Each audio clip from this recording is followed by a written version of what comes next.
और बुलेटिन की शुरुआत में हम दे रहे हैं आपको मिशन चंद्रयान 3 के अपडेट से। मिशन चंद्रयान 3 लगातार आगे बढ़ रहा है। कुछ दिन बाद लैंडर विक्रम और रोवर प्रज्ञान चांद पर कदम रखेंगे, लेकिन दोनों का काम चांद पर सूर्योदय होने के साथ ही शुरू हो जाएगा। 23 अगस्त की दोपहर लैंडर और रोवर सूरज की रोशनी में नहाए अपने मिशन में जुड़ जाएंगे। क्या आप जानते हैं कि चांद पर पहुंचने के बाद इस मिशन को सूर्यदेव की जरूरत इतनी क्यों है? देखिए यह खास रिपोर्ट। धरती से लाखों किलोमीटर दूर मिशन चंद्रयान 3 अपने अंतिम पड़ाव पर पहुंच गया है। विक्रम लैंडर की डीबूस्टिंग प्रक्रिया के साथ ही आने वाली कुछ रातें विक्रम लैंडर और प्रज्ञान रोवर के लिए बेहद अहम हैं। आपको बता दें कि डीबूस्टिंग के जरिए लैंडर चांद के और करीब आ चुका है, यानी चांद पर विक्रम अपने कंधे पर लादे रोवर प्रज्ञान को लेकर अपनी गति को कम करते हुए चांद की ओर बढ़ रहा है। इस अहम पड़ाव के आने के बाद विक्रम लैंडर पर देश ही नहीं बल्कि पूरी दुनिया की नजर टिकी हुई है। 14 जुलाई 2023 को चंद्रयान 3 अपने मिशन पर निकला था, लेकिन 17 जुलाई से लगातार नए लक्ष्य को हासिल करते हुए ये मिशन अंतिम दौर में पहुंच चुका है। चंद्रयान का ये सफर अब तक कई चुनौतियों को पार कर यहां तक पहुंचा है।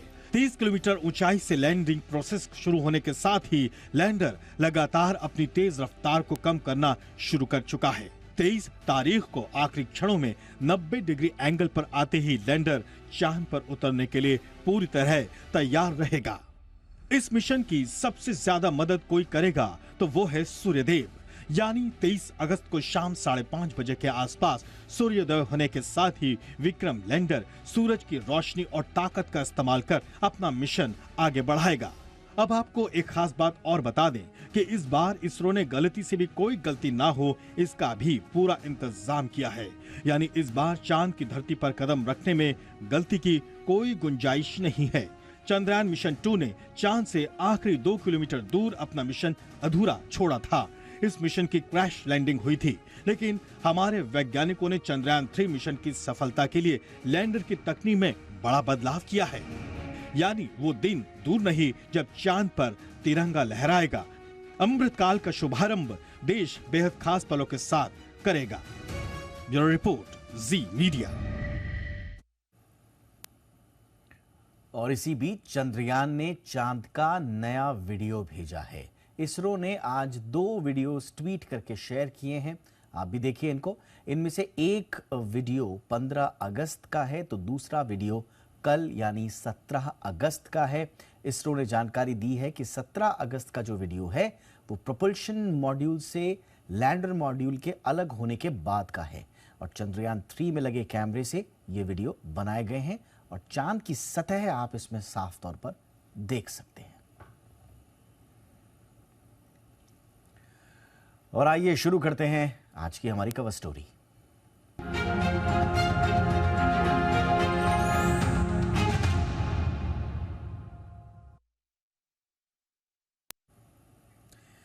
चमचमाती फर्श, फ्लैशी लाइट्स और बेदाग टेबल्स, तरह तरह के खाने की खुशबुएं और चमकदार चम्मच और प्लेट्स। परिवार या दोस्तों के साथ डिनर की प्लानिंग के वक्त यही सब दिमाग में घूमता है।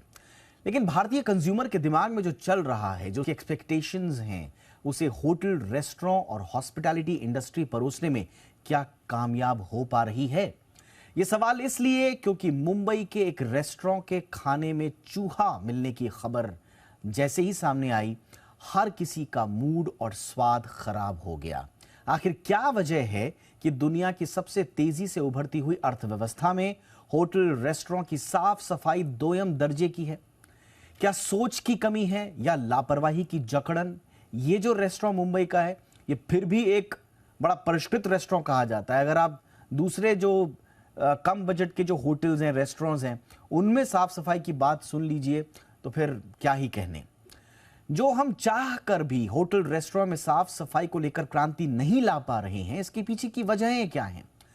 दरअसल होटल इंडस्ट्री में साफ सफाई का मसला सिर्फ चम्मच, प्लेट्स के चमकने तक नहीं जुड़ा हुआ है। खाने पीने का होटल अपनी भूख, आपकी जो है ग्राहक की भूख ही नहीं मिटाता, बल्कि आपको एक नया अनुभव ही नहीं देता, बल्कि एक ह्यूमन डिग्निटी यानी कि मानवीय गरिमा और रिस्पेक्ट से जुड़ा हुआ मंच है। साथ ही साथ उसकी जीवन से जुड़ा हुआ भी एक प्रश्न है, क्योंकि जो खाना आप खा रहे हैं वो जीवन में विपरीत या फिर वो पॉजिटिव परिवर्तन ला सकता है। सफाई को स्वच्छता से जोड़ दिया जाता है, लेकिन सिर्फ सफाई या जो बेसिक स्वच्छता है, हॉस्पिटैलिटी के ये आवश्यक तत्व तो जरूर हैं जो किसी होटल में आने वाले ग्राहकों और कर्मचारी दोनों के सम्मान का प्रतीक भी हैं। आपके द्वारा किया गया व्यवहार, परोसा गया आहार और साफ सफाई के लिए की गई कोशिशें बताती हैं कि आप एक ग्राहक को, जो चाहे किसी भी सोशल स्टेटस का हो, बैकग्राउंड का हो, उसका सम्मान और देखभाल के लिए आप कितने सीरियस हैं ये बताता है। हमारे ये कार्यक्रम देखने वाले कई होटेलियर्स और रेस्टोरेंट ओनर्स ये सोच रहे होंगे कि ये फिजूल की बातें हैं, ये अनर्गल प्रलाप है, लेकिन हम उन लोगों से, अपने रेस्टोरेंट में हाइजीन के बड़े बड़े दावे करने वाले जो लोग हैं, उनसे पूछना चाहेंगे कि आपके होटल में परसीव्ड हाइजीन है या एक्चुअल हाइजीन है। दर्शकों की जानकारी के लिए बताएं कि परसीव्ड हाइजीन यानी वो हाइजीन जो हमें दिखती है, वो साफ सफाई जिसे हम देखते हैं, टच करके या महसूस करते हैं बाहर से, जो हमारा अनुभव है। लेकिन जो एक्चुअल हाइजीन है वो वास्तविक हाइजीन होती है। चमकदार चीज के पीछे की असली साफ सफाई क्या है, वो है एक्चुअल हाइजीन। और परसीव्ड और एक्चुअल हाइजीन की सच्चाई सिर्फ रेस्टोरेंट ओनर्स ही जानते हैं। जिन देशों में परसीव्ड हाइजीन या एक्चुअल हाइजीन के अंतर को जितना जल्दी समझ लिया, जितना कम कर दिया इस अंतर को, उतना वहां तरक्की हो रही है। और जहां अंतर बना हुआ है वहां संकट और संशय भी बना हुआ है। यहां ये जानना भी जरूरी है कि जो रेस्टोरेंट जिनकी संख्या सौभाग्य से काफी अच्छी है, एक्चुअल हाइजीन को जब वो फॉलो कर रहे हैं तो थोड़ी सी लापरवाही से उनकी परसीव्ड हाइजीन धूमिल क्यों हो रही है। ये एक तरह का बैलेंस है जिसे बनाना बड़ा जरूरी है। ये सवाल इसलिए भी बड़ा हो जाता है क्योंकि अगले 5 सालों में जब हम दुनिया की टॉप 3 इकोनॉमी बनने की रेस में होंगे, तब हॉस्पिटैलिटी में साफ सफाई और हाइजीन की हमारी समझ को भी आला दर्जे का होना होगा। अब खाने में चूहा मिल रहा है, कॉकरोचेस मिल रहे हैं, इसके अलावा भी देश के होटल और रेस्टोरेंट में जो दिक्कतें हैं उनको जरा समझिए, जो आप और हम जिनसे दिन रात दो चार होते हैं। किसी भी रेस्टोरेंट या होटल में चले जाइए, वहां का एम्बियंस और बदबू आना, स्टाफ का अपीयरेंस, उनका बिहेवियर, साथ ही साथ टेबल कंडीशंस जिसमें टेबल क्लॉथ से लेकर दाग धब्बे, टेबल के नीचे पड़ी गंदगी सब शामिल है। इसका कितना ध्यान रखा जाता है हमारे देश में। कई होटल्स में तो मेन्यूज, जो मेन्यू कार्ड्स होते हैं, वो इतने गंदे होते हैं कि आप उन्हें छूने से भी डर जाएं। लेकिन चीजें कुछ दुरुस्त जरूर हुई हैं कुछ मामलों में, जैसे कि साफ सफाई, बर्तनों की साफ सफाई। लेकिन वो बर्तनों की साफ सफाई किस माहौल में हो रही है, ये भी गौर करने लायक बात है। भारत में सर्व करने वाले जो वेटर्स कहते हैं, वो बड़ी विनम्र पृष्ठभूमि से आते हैं, बहुत ही विनम्र स्वभाव के होते हैं, लेकिन खुद की साफ सफाई को लेकर वो सजग नहीं हो पाते।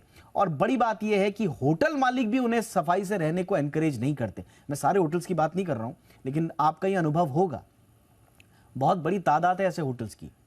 किचन के भीतर का डिसऑर्गेनाइजेशन और हाइजीन प्रैक्टिस खाने पीने की चीजों में क्रॉस कंटैमिनेशन को बढ़ा देते हैं, उसकी आशंका को बढ़ा देते हैं। पेस्ट कंट्रोल को लेकर तो इतनी चिंताएं हैं कि पूछिए मत। पेस्ट कंट्रोल होता तो खाने में कॉकरोचेस, छिपकलियां और चूहे जैसी चीजें नहीं मिल रही होती। इसके अलावा रेस्टरूम कंडीशंस की चिंताएं अलग हैं, टॉयलेट्स वगैरह में, और वहां की हाइजीन के सबसे विचलित कर देने वाली चिंताएं हैं। आप खुद से, अपने परिवार से पूछ सकते हैं। अंत में जब खाना परोसा जाता है तो फूड प्रेजेंटेशन में जो सलीका होना चाहिए, जो साफ सफाई होनी चाहिए, उस पर कोई बातचीत नहीं होती। कुल मिलाकर साफ सफाई और हाइजीन एक ग्राहक के समूचे डाइनिंग एक्सपीरियंस में कैस्केडिंग इफेक्ट जोड़ता है और उस रेस्टोरेंट या होटल की ही नहीं बल्कि पूरी इंडस्ट्री की रेपुटेशन और इंटेग्रिटी तय करता है। लेकिन क्या देश की होटल इंडस्ट्री इतना सोच पा रही है? हर किसी को अपना फायदा चाहिए, हर कोई कस्टमर फुटफॉल देख रहा है, अपनी आंखों के सामने दाग धब्बे छिपाना है, बस यहीं तक आदमी की सोच सीमित है। आज हम होटल इंडस्ट्री में टेक्नोलॉजी इंटीग्रेशन कर रहे हैं, सस्टेनेबिलिटी पर बात कर रहे हैं, पर्सनलाइजेशन की बात हो रही है, हेल्थ एंड वेलनेस से जोड़ा जा रहा है, और लीजर यानी कि बिजनेस और लीजर का जो एक नया सेगमेंट बना है, उसमें ट्रैवल का हम नया ठिकाना बन रहे हैं। लेकिन हाइजीन को लेकर पुरानी सोच हमारी राह बहुत मुश्किल कर रही है। National restaurant association of India का डेटा बताता है कि 2021 से 2025 के बीच सिर्फ रेस्टोरेंट इंडस्ट्री 10% के कंपाउंड एनुअल ग्रोथ रेट से बढ़ रही है। यह अभी और बढ़ेगी, लेकिन हाइजीन को लेकर चिंताएं दूर नहीं हो रही हैं। फिजिकल रेस्टोरेंट में तो फिर भी बदलाव की गुंजाइश देखी जा सकती है, लेकिन राइज ऑफ घोस्ट किचन्स यानी कि क्लाउड या वर्चुअल किचन्स में तो हाइजीन की कंडीशंस का कोई देखने वाला पूछने वाला नहीं। आगे बढ़ने के लिए होटल और रेस्टोरेंट इंडस्ट्री को खुद को ऑपरेशंस और कल्चर में क्रांतिकारी बदलाव की जिम्मेदारी उठानी पड़ेगी, वरना तरक्की की रेस में हम पीछे छूटते जाएंगे। साथ ही सवाल इन कंडीशंस की निगरानी करने वाले सरकारी तंत्र पर भी उठता है, जो अभी भी ले देकर चीजों पर पर्दा डालने और जैसे तैसे निपटाने के माइंडसेट से आगे नहीं बढ़ पा रहा। नियमित इंस्पेक्शंस हो, निगरानी हो, सैंपल लिए जाएं, औचक निरीक्षण हो, शिकायतों पर कार्रवाई हो तो फिर बात बने, लेकिन ये सब नहीं हो रहा है। इसीलिए खाने की डिशेस में चूहे, छिपकलियां, कॉकरोचेस, मक्खी और मच्छर हमारे माइंडसेट पर हंस रहे हैं। तो ये माइंडसेट कैसे चेंज होगा, क्या कुछ करने की दरकार है, इस पर बातचीत करने के लिए खास मेहमान महेश झगड़े साहब हमारे साथ हैं, पूर्व एफडीए कमिश्नर महाराष्ट्र के। महेश सर, गुड इवनिंग, बहुत बहुत स्वागत है। दो पक्ष, एक माइंडसेट का सर और एक रूल्स एंड रेगुलेशंस को इंप्लीमेंट करने वाले तंत्र का। आपको बड़ी चुनौती क्या लगती है? दीपक, एक ऐसा है कि आपने जैसा कहा कि ये सेक्टर बहुत बढ़ता है और ये बढ़ता जाएगा, क्योंकि जैसे इकोनॉमी बढ़ती है, जैसे समाज मॉडर्न हो जाता है, वैसे किचन में कम घरेलू किचन है, वहाँ के जो कुकिंग होता है वो कम होते जाता है, और ये ऐसा रेस्टोरेंट में वो पूरी दुनिया का ये माहौल है। अभी इसमें ये होने वाला ही है। इसके लिए हमारा पुराना कानून था, ये तो कानून की इम्प्लीमेंटेशन है और सब लोगों की सोच समझ ये दूसरी बात है, लेकिन कानून इसमें ज्यादा अहम इसलिए रखता है कि अगर हमारे देश में इतने सारे रेस्टोरेंट्स है, फूड बिजनेस ऑपरेटर्स है, उनके ऊपर कुछ तो निगरानी रखनी है, तो उसके लिए कानून होना चाहिए। पुराना कानून जो था, जो foods prevention of food addiction act, वो सही नहीं था, वो इसके लिए कामयाब नहीं हो सका। इसलिए हमने 2012 से food safety and standards act 2006 लाया है, और ये पूरी दुनिया में जो भी अच्छे कानून है उनमें से एक है। ये कानून में कोई प्रॉब्लम नहीं है। अभी प्रॉब्लम किस में है कि निगरानी रखने में, तो ये एडमिनिस्ट्रेटिव पैरालिसिस हो गया है, किसी का ध्यान नहीं है इसके ऊपर। हर एक स्टेट में उधर फूड सेफ्टी कमिश्नर की पोस्ट 2012 से तैयार की गई है, और उसके अंदर पूरे तालुका और सब तालुका के जगह तक वहां पे फूड सेफ्टी ऑफिसर से लेके बड़ा ऐसे मशीनरी बनाई है। किस लिए कि ये जो रेस्टोरेंट्स है या फूड बिजनेस ऑपरेटर्स है, उनका एक एलैबोरेट ऐसा दिया है कि सेक्शन शेड्यूल 4 है, उसमें शेड्यूल 4 है, उसमें क्या क्या करना चाहिए। उसमें आपने एक हाइजीन तो एक बात कहा, लेकिन उसमें बहुत कुछ है। वो आउटडेटेड ऑयल यूज करते हैं क्या, गलत ऑयल यूज कर, कहाँ से ऑयल लाया, कहाँ से सब्जी लाई, कहाँ से क्या किया, सब प्रोसेसिंग ठीक होता है क्या नहीं, यानी वो हाइजीनिक ही नहीं, हेल्दी फूड भी और इंग्रेडिएंट भी हेल्दी है क्या नहीं है, वो सब इसमें जायजा लिया जाता है। और उसके लिए उनको बार बार लैबोरेटरी आप से बिल्कुल सही कह रहे हैं कि जो ऑलरेडी हमारे पास जो कानून है उसमें ये तमाम प्रावधान मौजूद हैं, लेकिन सवाल ये है कि ये जितने प्रावधान हैं इनकी बात तब होती है जब कोई इस तरह का मामला सामने आ जाए, वायरल हो गया, तो फिर एक चिंता व्याप्त हो जाती है, उसके बाद एक्शंस होते हैं। ये जो प्रिकॉशनरी जो स्टेप्स लेने चाहिए वो क्यों नहीं होते? शिकायत मिलने के का इंतजार क्यों किया जाता है? ये आपने जो एडमिनिस्ट्रेटिव पैरालिसिस कहा, ये क्या उसी का हिस्सा है? दीपक, एक चीज ऐसा है कि मैं फिर से आपके माध्यम से देश को बताना चाहता हूँ कि पुराना कानून जैसे कुछ होता है तो उसके ऊपर एक्शन लेने का कानून था, लेकिन ये कानून ऐसा नहीं है।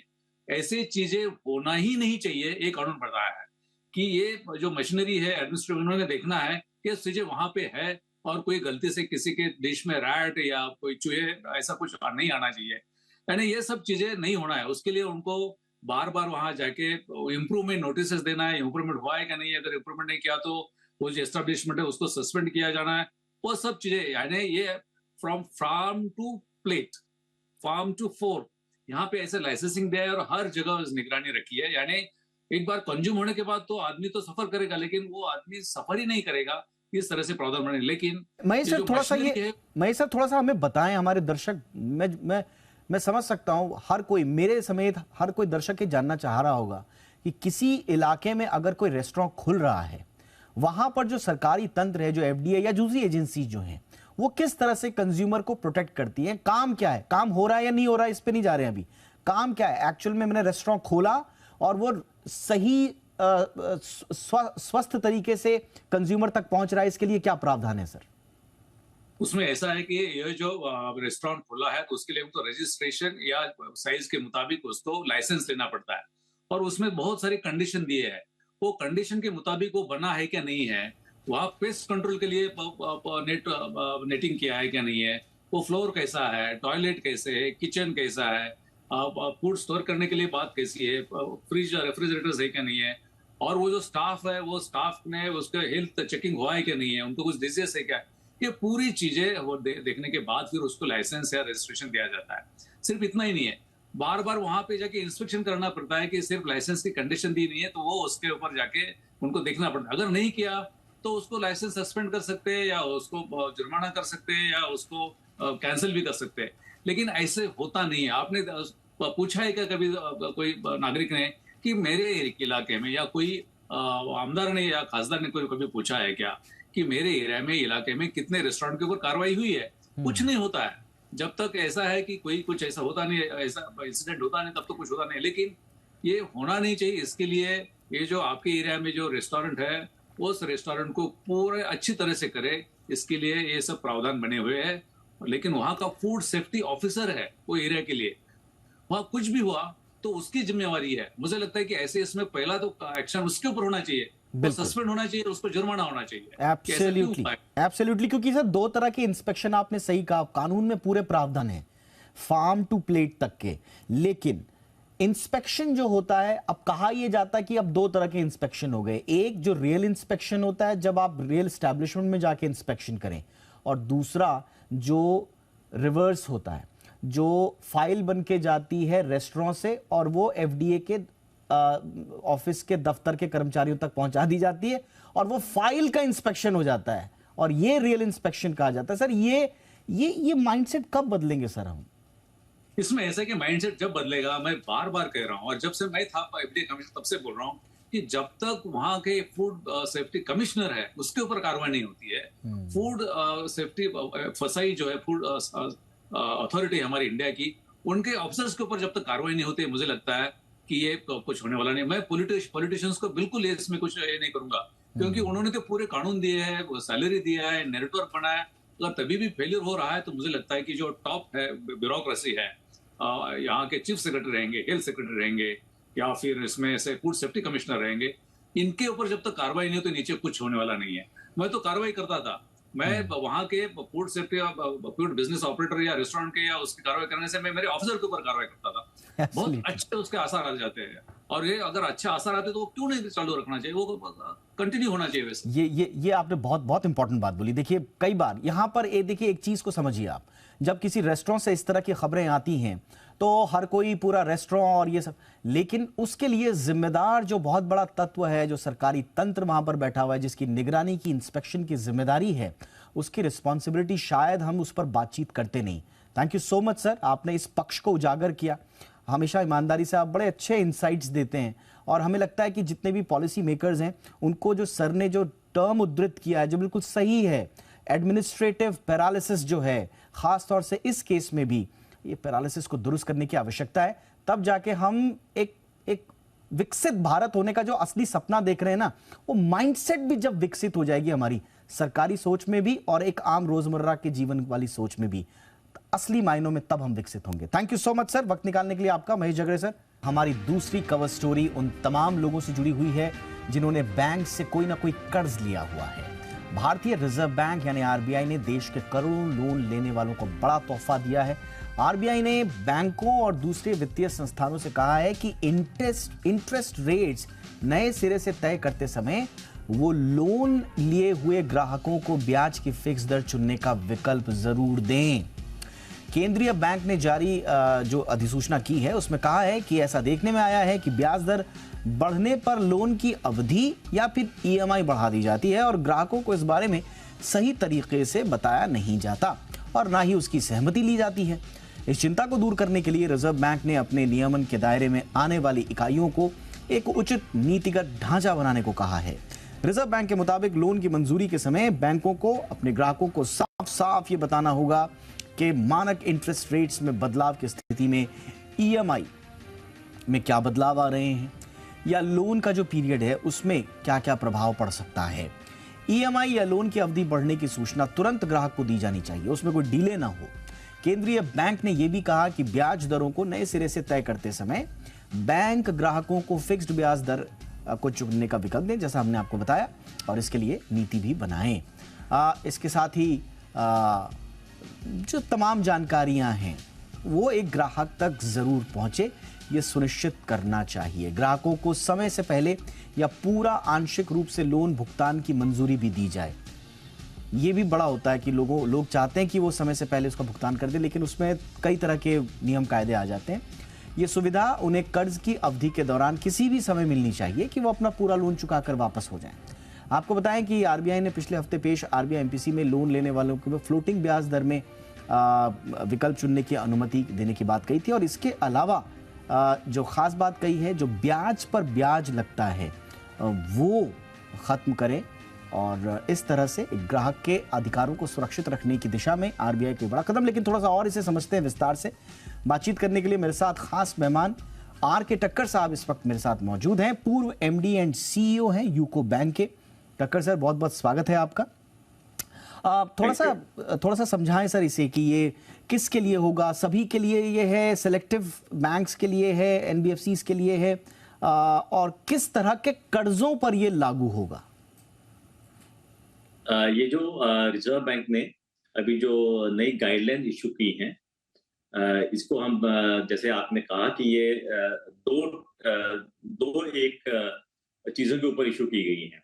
एक तो है जो बोरोर्स को होम लोन्स के ऊपर जो फिक्स्ड और फ्लोटिंग है। अभी एक बार अगर बोरोर ऑप्ट कर लेता था तो उसको वही रेट ऑफ इंटरेस्ट, चाहे वो फ्लोटिंग है चाहे वो फिक्स्ड है, वही चलता था for the entire duration of the loan. अब आरबीआई ने ये कहा है कि बोरोर को ऑप्शन देनी चाहिए बीच में, चाहे बैंक उसके लिए कुछ चार्जेस भी लगा सकता है, उसमें बैंक को छूट दी गई है, लेकिन बोरोर के पास ऑप्शन होनी चाहिए कि वो फ्लोटिंग से फिक्स रेट में कन्वर्ट कर सकता है। ये इसलिए ये किया गया है कि अभी जैसे पिछले समझिए करीब 1.5 साल में जो ब्याज दरें बढ़ी हैं, उसमें क्या हुआ है, स्पेशली होम लोन बोरोर्स या जो रिटेल लोन्स थे, उसमें बैंकों ने क्या किया कि बोरोर्स की जो ईएमआई का जो पीरियड था, बाय एंड लार्ज वो पीरियड इंक्रीज करते गए। लेकिन उसमें भी कई बारी दिक्कतें ही आ जाती हैं कि एक तो जो बोरोर की इतने लंबे समय तक वो उसको सर्विस कर पाएगा, दूसरा कई बारी बोरोर्स की एज प्रोफाइल भी ऐसी होती है कि वो कई बारी जो बैंक्स नॉर्मली 70 इयर्स तक लोन देते हैं, मैक्सिमम 75 इयर्स तक भी देते हैं, कई बार वो भी एक्सीड हो जाता है। और दूसरी ऑप्शन होती है कि बोरोर की ईएमआई को इंक्रीज किया जाए, वेदर बोरोर की कैपेसिटी है नहीं है। तो इन चीजों को नजर रखते हुए रिजर्व बैंक ने दी है कि बोरोर को एक तो इमीडिएटली बताया जाए कि जब भी ब्याज दरें बढ़ती हैं तो उस पर क्या इम्पैक्ट आएगा, और उसको चॉइस दी जाए इमीडिएटली कि चाहे वो ईएमआई बढ़ाना चाहता है या उसका टोटल पीरियड बढ़ाना चाहता है। ये तो हो गया फिक्स्ड और फ्लोटिंग के बारे में। जो दूसरा उन्होंने आज गाइडलाइन इशू की है वो है रिगार्डिंग पीनल इंटरेस्ट। अब पीनल इंटरेस्ट पीनल इंटरेस्ट नहीं कहा जा रहा, अब वो बात कर रहे हैं पीनल चार्जेस की। अभी तक क्या हो रहा था, जितने भी रेगुलेटेड एंटिटीज है, रेगुलेटेड एंटिटीज का मतलब है जितने भी नॉर्मली बैंक्स आएंगे इसके अंदर, एनबीएफसीज, हाउसिंग फाइनेंस कंपनीज और बाकी जो फाइनेंशियल इंस्टीट्यूशंस हैं, तो ये सब कवर्ड होते हैं in the term regulated entities. और ये दोनों जो मैं गाइडलाइंस की बात कर रहा हूँ इन सब पे अप्लाई करती है। अभी तक क्या था कि जब बैंक्स और जो बाकी इंस्टीट्यूशंस हैं वो कभी भी कोई बोरोवर कोई टर्म्स एंड कंडीशन को कंप्लाई नहीं करता या कुछ डिफॉल्ट करता है तो उस पे वो पीनल इंटरेस्ट चार्ज करते थे। और ये जो पीनल इंटरेस्ट चार्ज करते हैं इसका कुछ परसेंटेज एज पर जो भी बैंक की या एनबीएफसी की या कोई भी आरई की जो भी इंटरनल पॉलिसी है उसके बेस पे चार्ज करते थे। लेकिन आज तक क्या हो रहा है कि ये as a penal interest charge किया गया है। तो पीनल इंटरेस्ट चार्ज करने से क्या होता था कि जो बोरोवर के ऊपर एक तो लायबिलिटी एक्स्ट्रा आ गई और दूसरा ये था कि उस पर ब्याज पे फिर ब्याज लगना शुरू हो जाता था। तो जो उसके लिए फिर वो जो उसकी ईएमआई है उसको चुकाना बहुत मुश्किल हो जाता था। तो ये एक दिक्कत आ रही थी। अब रिजर्व बैंक ने कहा है कि एक तो ये जो टर्म्स हैं कि कितना पीनल चार्जेस चार्ज करने हैं, ये बड़े क्लियरली स्पेसिफाइड होने चाहिए at the time of loan section. जो उसका लोन एग्रीमेंट होगा और जो मेजर टर्म्स एंड कंडीशन जहां पे लिखी जाएंगी उसमें ये एक कंडीशन होगी कि अगर कौन सी मेजर कंडीशन अगर वो कंप्लाई नहीं करता या किस सर्कमस्टांसेस में बैंक उसके लिए पीनल चार्जेस ले सकता है, और क्वांटम ऑफ पीनल चार्जेस भी मतलब वहां पे बताया जाएगा। वो फिक्स्ड होगा सर? और ये इसका फर्क पीनल चार्जेस और इंटरेस्ट में ये है कि पहले इंटरेस्ट लगता था, पीनल इंटरेस्ट, तो उस पर ब्याज पे ब्याज लगना शुरू हो जाता था। लेकिन अब जो आरबीआई का नया सर्कुलर है उसमें ग्राहक को एक खाली पीनल चार्जेस लगेंगे। तो ये चार्जेस फिक्स्ड होंगे सर? ब्याज के ऊपर ब्याज लगेगा। ये चार्जेस फिक्स्ड होंगे क्या सर? सॉरी, पीनल चार्जेस क्या फिक्स्ड होंगे सर? ये देखिए, अगर ब्याज हम लगाते हैं तो वो अकाउंट में डेबिट हो जाता है। इसका वो बैंकों को एज अ मोडस ऑपरेंडी क्या करना पड़ेगा अपने खातों में, ये इसको सेपरेटली शो करना पड़ेगा कि इतने चार्जेस लगे हैं जिसकी अलग से रिकवरी होगी। तो उसके जो बोरोवर है उस पे ब्याज के ऊपर जो ब्याज लगता था उसका लोड नहीं आएगा, और ये पहले ही क्वांटिफाइड होंगे कि किन सर्कमस्टांसेस में कितने चार्ज लगने हैं। बोरोवर को प्रॉपर नोटिस भेजा जाएगा और उसके बाद ही बोरोवर पे ये चार्जेस लगाए। अच्छा, एक और क्लैरिटी चाहिए थी सर। एक तो ये अगले साल से ये लागू होगा, क्या इसे इस साल से लागू किया जाना थोड़ा सा दुष्कर था? और क्या ये उन लोगों को क्या जिनके साथ वसूली हो गई है, क्या उनके पैसे वापस मिलने का कोई प्रावधान है इसमें? नहीं, देखिए, ये जो गाइडलाइंस ये विद रेट्रोस्पेक्टिव इफेक्ट नहीं है, प्रोस्पेक्टिव इफेक्ट से ही है, और ये 1 जनवरी 2024 से लागू होंगी। जो पहले वो एज इट इज कंटिन्यू करेंगे, लेकिन आगे आने वाले समय के लिए ये सब चीजें बहुत ट्रांसपेरेंट वे में उनको बताई जाएंगी और उसी हिसाब से उनसे चार्ज की जाएगी। ओके, एक मेरा आखिरी सवाल सर, इस पर बैंकों की इनकम पर किस तरह का असर होगा? क्योंकि पहले तो बैंक शायद इसीलिए ले रहे थे कि उनको ज्यादा पैसे मिल सकें या फिर ज्यादा सुरक्षित उनकी रिकवरी हो पाए, तो क्या इनकम पर कोई असर पड़ेगा सर?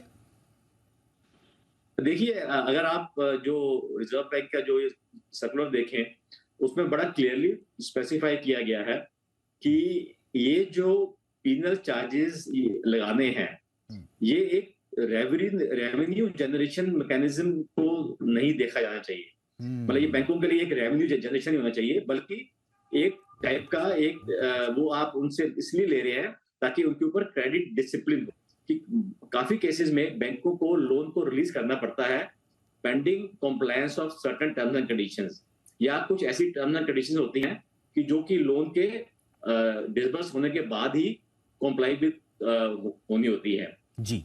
तो बोरोवर पे एक टाइप का क्रेडिट डिसिप्लिन लाने के लिए कि वो जो टर्म्स एंड कंडीशंस है उनको फॉलो करे, यही रिजर्व बैंक ने कहा है। तो वो क्रेडिट डिसिप्लिन को लाने के लिए ये पीनल चार्जेस उन्होंने कहा है कि लगाए जाए, Alright, और ना कि एज ए रेवेन्यू जनरेशन। बिल्कुल, ये रेवेन्यू जनरेशन पहले भी नहीं होना चाहिए था, ये रेवेन्यू जनरेशन बिल्कुल अभी भी नहीं होना चाहिए था। मेरा आखिरी सवाल सर, उन लोगों के लिए जो बैंकिंग सिस्टम में प्रोसीजर्स में दिलचस्पी रखते हैं, ये ऐसे प्रावधान क्यों रखे गए? इनसे सीख क्या मिलती है? जैसे आपने बताया, अब अगर किसी की लोन की अवधि बढ़ा दे रहे हैं आप, ईएमआई उसको ज्यादा लंबे वक्त तक देनी है, और आप कह रहे हैं कि ये डिसिप्लिन के लिए है, तो आप तो एनपीए को एक बढ़ावा दे रहे हैं। जैसा आपने कहा कि हो सकता है एक एज के बाद वो पैसा न लौट आ पाए। दूसरा, उसकी जो कैपेबिलिटी है उससे ज्यादा अगर आपने ईएमआई बढ़ा दी, वहां पर एनपीए होने का खतरा है।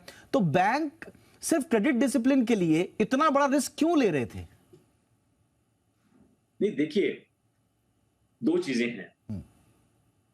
बैंक जब लोन देता है तो उसकी रिकवरी होना भी जरूरी है, लेकिन जब जैसे आज के हालात में या पिछले जो 1-1.5 साल में देखा हमने, जो ब्याज दरें जब बढ़ती हैं तो ऑब्वियसली जो बोरोवर के ऊपर एक लोड आता है, उसके ऊपर उसकी जो ईएमआई है वो बढ़ जाती है। तो अगर वो बैंक ईएमआई को अगर इंक्रीज करता है, उसकी जो पीरियड, रिपेमेंट पीरियड इंक्रीज करता है, तो नो डाउट एक टाइप का बोरोर को रिलीफ मिलता है कि वो उसकी जो इंस्टॉलमेंट है वो सेम अमाउंट की रहती है। लेकिन वही होता है कि अगर उसको हम हर बारी बढ़ाते जाएं, और जैसे सपोज आपने लोन दिया 15 या 20 साल का, और वो बढ़ते बढ़ते 25 या 30 साल चला गया, तो वो एक कई बार इशू आ जाता है।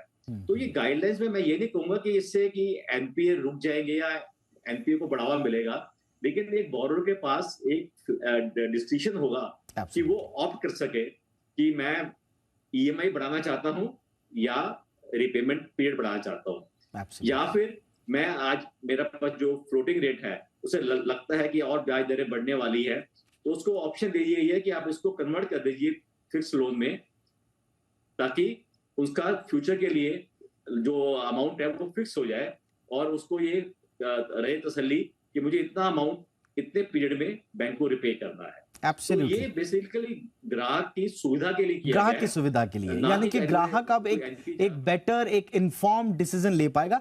अब तक जितने लोग भी लोन ले चुके होंगे या लोन लेने जा रहे होंगे, एक सबसे बड़ी समस्या आती है वो हिडन चार्जेस, ब्याज के ऊपर ब्याज। लोगों को समझ में नहीं आता है, बैंक से बात तो कुछ और हुई थी, अब ईएमआई कुछ और जा रही है, उसकी अवधि कुछ और बढ़ गई है। कई बार लोगों को लंबे लंबे समय तक याद भी नहीं रहता है कि क्या क्या टर्म्स एंड कंडीशंस पे बात हुई थी, बार बार उनको एग्रीमेंट खंगालना पड़ता है, समझ में नहीं आता। तो वो समझ में इसीलिए नहीं आता था क्योंकि इस तरह के प्रावधान थे, और अब पीनल इंटरेस्ट को खत्म करके एक पीनल चार्ज लाने की बात कही गई है, और साथ ही साथ इससे ब्याज पर ब्याज रुकेगा।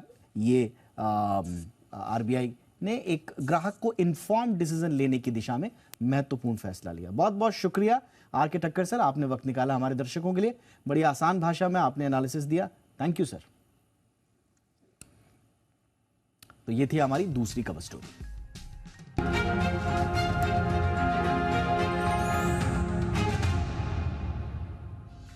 मुंबई में फ्लाईओवर्स के रखरखाव के लिए टोल चार्जेस का चलन शुरू हुआ था, लेकिन टोल नाकों पर लगती भीड़, स्लो होते ट्रैफिक और फास्ट टैग की दिक्कतों से लोग अब परेशान हो रहे हैं। एंट्री पॉइंट पर टोल चार्जेस शहर की राजनीतिक बहस का भी हिस्सा बने, लेकिन बात इसके आगे बढ़ ही नहीं पा रही है। मुंबई के टोल नाकों और लोगों की दिक्कतों पर हमारे सहयोगी सुबोध मिश्रा की ये ग्राउंड रिपोर्ट देखिए।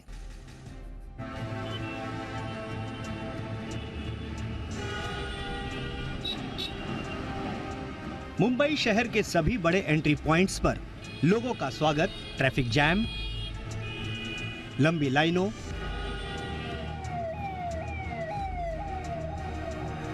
और भारी भरकम टोल चार्ज से होता है। कहने को तो देश भर में फास्ट टैग जरूरी है, जिससे लोगों को बिना रुके ऑटोमेटिक टोल पेमेंट सुविधा मिल सके, लेकिन हकीकत कुछ और ही है। फास्ट टैग से पैसा कटने में वक्त लगता है या फिर कई बार दो बार पैसा कट जाता है, जिसका रिफंड पाने में महीनों लगते हैं। लेकिन सबसे बड़ी समस्या है एंट्री पॉइंट्स पर लगती भीड़। प्रशासन और महाराष्ट्र गवर्नमेंट कुछ करती नहीं है, और सबको 25-25 करोड़ रुपए एमएलए को दिया हुआ है, क्या करेंगे उस पैसे का पता नहीं है। पैसा भर के भी परेशानी है। अच्छा है बारिश नहीं रही तो इससे ज़्यादा परेशानी है। मेरा फास्ट टैग है फिर भी मैं लाइन में खड़ा हूँ। तो वेरी वर्स्ट यानी आदमी परेशान हो जाता है।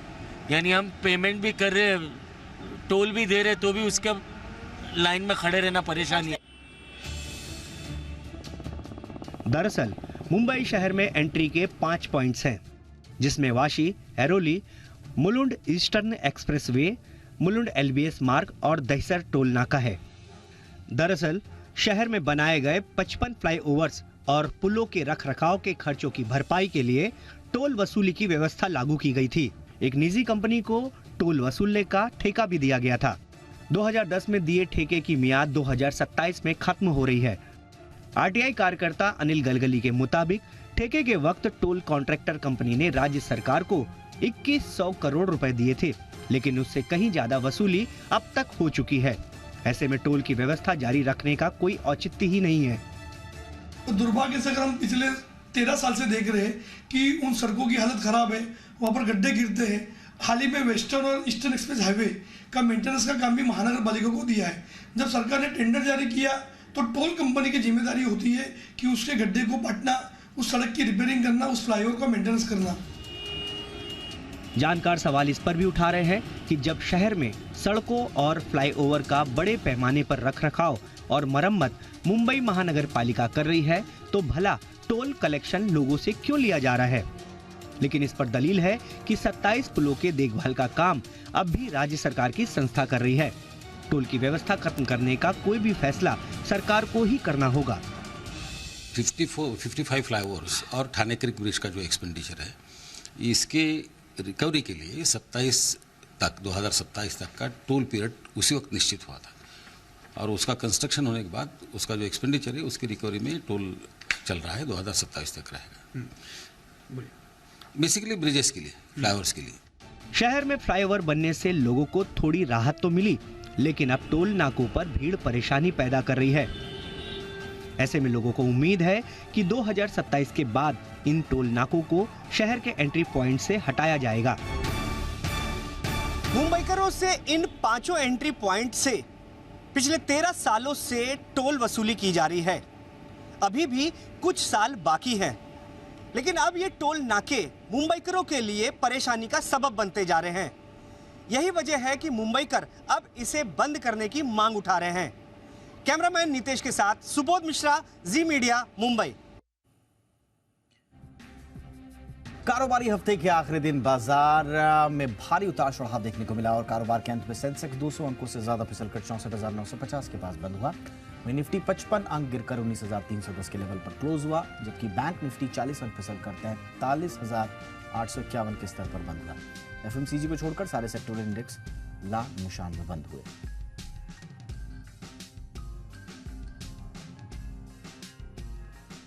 लग्जरी कार का शौक रखते हैं तो यह खबर आपके लिए है। जर्मनी की कार निर्माता कंपनी ऑडी ने आज भारतीय बाजार में 2 नई इलेक्ट्रिक कार्स को लॉन्च कर दिया है। कंपनी ने Q8 e-tron और Q8 e-tron स्पोर्टबैक लॉन्च की है। दोनों कारों का एक शोरूम कीमत जो है वो 1,13,70,000 के आसपास है।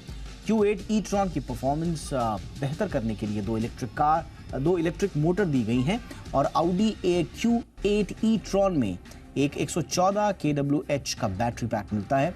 कंपनी का दावा है कि कार के दोनों मॉडल सिर्फ 5.6 सेकंड में 0 to 100 km/h की स्पीड हासिल करने में सक्षम है।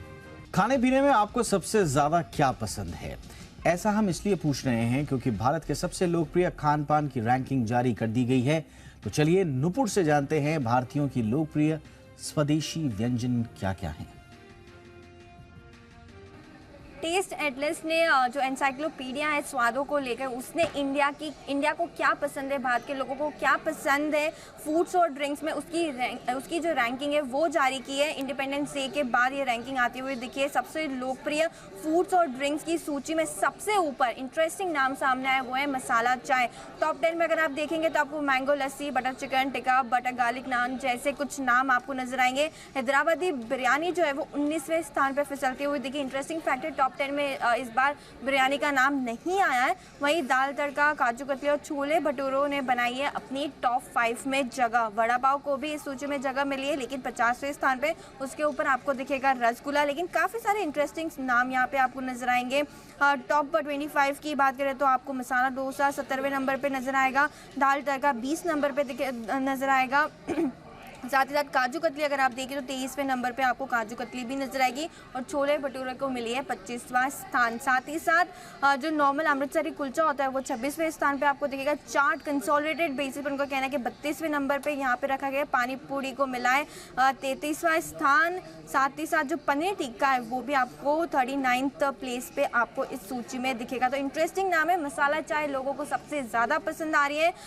उसके बाद बटर गार्लिक नान, गरम मसाला, मैंगो लस्सी, नान, बटर चिकन, तंदूरी टिक्का थाली और कोरमा जैसे कुछ नाम है जो आपको टॉप 10 में दिखेंगे। तो इंटरेस्टिंग सूची जारी हुई है टेस्ट एटलस की तरफ से। क्या भारत के लोगों के पसंद आ रहा है फूड्स और ड्रिंक्स में।